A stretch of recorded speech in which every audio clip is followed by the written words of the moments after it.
Des visages marqués par la douleur. Certains n'arrivent pas à contenir leur émotion.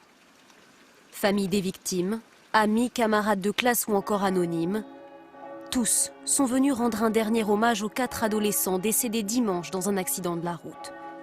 Maude, Quentin, Aurélien et Baptiste, ils avaient entre 15 et 17 ans. C'est triste de voir des jeunes partir, hein. Surtout à cet âge-là. Toutes les familles se trouvent dans le deuil, hein.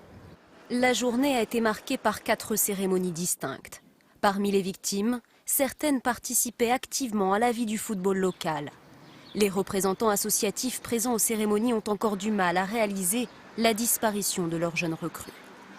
Tous ces joueurs et dirigeants, donc on se côtoie depuis de nombreuses années. Et je peux vous dire que le week-end a été très très dur et depuis dimanche matin, c'est une journée très très difficile. 4 jours après le drame, des fleurs sont encore régulièrement déposées sur les lieux de l'accident. Une émotion vive et ce soir toujours des interrogations. Et nous rejoignons Antoine Védéier sur place. Antoine, bonsoir. Vous l'avez constaté, beaucoup d'émotions autour de ces obsèques, de ces 4 cérémonies. Oui, dans chacune des communes où les obsèques se sont déroulées, c'est un peu comme si le temps s'était arrêté.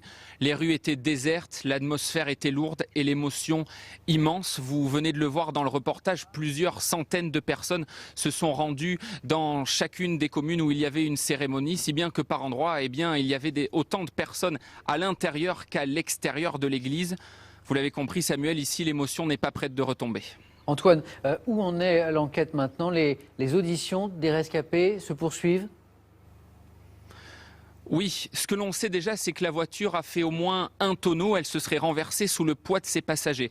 Une source proche de l'enquête nous a également confirmé que les tests d'alcoolémie réalisés sur le conducteur de 17 ans se sont révélés positifs, mais on ne connaît pas encore le taux exact. Ces analyses toxicologiques, elles, se poursuivent, ainsi que les auditions des rescapés. Mais celles-ci prennent du temps car ils ne disent pas grand-chose aux enquêteurs. Ils sont toujours sous le choc de ce qu'ils ont vécu. On ne connaît donc toujours pas encore, Samuel, les circonstances exactes de l'accident, mais on devrait en savoir davantage dès demain. Le procureur de la République de Vannes devrait communiquer les premiers éléments de l'enquête. Merci beaucoup Antoine Védéier. Nous vous rapportions hier l'interpellation de 3 mineurs soupçonnés d'avoir dégradé une quarantaine de tombes dans un cimetière de Meurthe-et-Moselle. 2 d'entre eux, les plus âgés, 14 et 15 ans, ont été mis en examen aujourd'hui, notamment pour violation de sépulture. Le juge des enfants les a placés en liberté conditionnelle. Le mystère du vol MH370. Les experts sont depuis aujourd'hui à pied d'œuvre près de Toulouse pour identifier le débris d'aile qui a été retrouvé à La Réunion. Il s'agit là de confirmer qu'il appartient bien au Boeing 777 de la Malaysia Airlines, peut-être aussi de déterminer les raisons du crash de l'appareil. Charlotte Gillard, Denis Bassompierre. Ils ont la lourde tâche de faire parler le fragment d'aile. Dans ce laboratoire militaire, experts et enquêteurs français, accompagnés de leurs homologues malaisiens et américains, vont tenter de répondre à plusieurs questions.